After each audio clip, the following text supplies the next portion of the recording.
Narinig mo na ba ang ebanghelyo ni Judas, Thomas o Maria Magdalena? Heto kung bakit hindi sila kasama sa Biblia.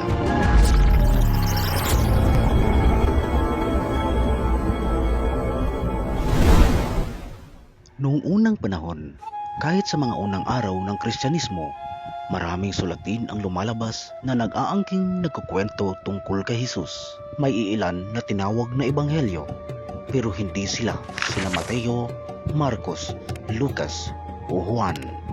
May mga pamagat na gaya ng ang ebanghelyo ni Tomas, ang ebanghelyo ni Maria Magdalena, ang ebanghelyo ni Judas, ang ebanghelyo ng pagkabata ni Santiago, ang ebanghelyo ni Pedro, at marami pang iba. Kaya ano ang nangyari sa kanila? At bakit hindi sila isinama sa Biblia? Ang mga suliting ito ay kilala bilang Apocryphal Gospels o Gnostic Gospels. Ang salitang apocryphal ay nangangahulugang nakatago, kahinahinala o hindi tunay dahil ang mga aklat na ito ay hindi kilala o hindi kinilala bilang inihinga ng banal na espiritu o tapat sa buhay, kamatayan at muling pagkabuhay ni Hesukristo.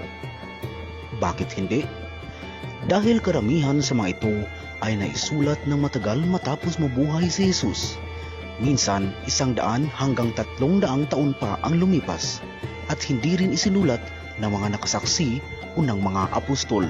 At higit pa, mayroon silang mga kakaibang aral na sumasalungat sa pananampalatayang ipinamana ng mga apostol.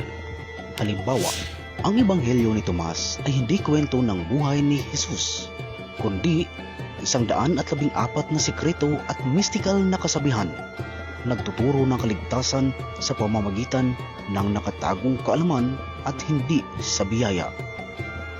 Ang ebanghelyo ni Judas ay nagsasabing hindi siya taksil, kundi matalik na kaibigan ni Jesus na nagkanulo sa kanya ayon mismo sa hiling ni Jesus. Ang ebanghelyo ng pagkabata ni Tomas ay nagkukwento ng mga kakaibang pangyayari gaya ng batang si Jesus na nagpapatay ng mga bata at pagkatapos ay muling binuhay sila. Ang ebanghelyo ni Maria Magdalena ay nagsasabing siya ang tunay na pinuno ng mga apostol, bagay na walang batayan sa tradisyong apostoliko. Ang mga sulating ito ay madalas na sensational, malihim at nakaliligaw. Hindi sila isinulat ng mga apostol. Hindi sila binabasa sa opisyal na pagsamba ng simbahan. Sumasalungat sila sa tunay na mensahe ng ebanghelyo. Paano naman napagpasyahan ng simbahan kung ano ang dapat mapapasama sa Biblia?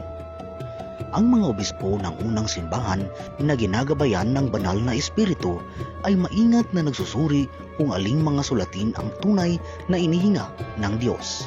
Ang kanilang batayan, pinagmulan ng apostol. Sinulat ba ito ng isang apostol o ng kanyang malapit na kasama? Pagkakatugma sa pananampalataya. Kung tugma ba ito sa itinuturo ng simbahan mula pa noon? At paggamit sa liturhiya, kung binabasa ba ito sa mga misa? Pagtanggap ng buong simbahan o tinatanggap ba ito ng mga Kristiyano sa iba't ibang lugar? At ang resulta, sina Mateo, Marcos, Lucas at Juan lamang ang kinilalang 4 na tunay na ebanghelyo. Ang iba, tinanggihan, hindi dahil itinago kundi dahil sila'y huwad. Kaya kapag may nagsabi sa iyo na bakit 4 lang ang ebanghelyo o may mga tinatago bang aklat ang simbahan? Tandaan, hindi itinago ng simbahan ang katotohanan. Iniingatan niya ito. Tinanggihan niya ang mga huwad na ebanghelyo para mapanatiling dalisay ang tunay na ebanghelyo. Ang salita ng Diyos ay hindi palaisipan ng mga sekreto at misteryosong aklat.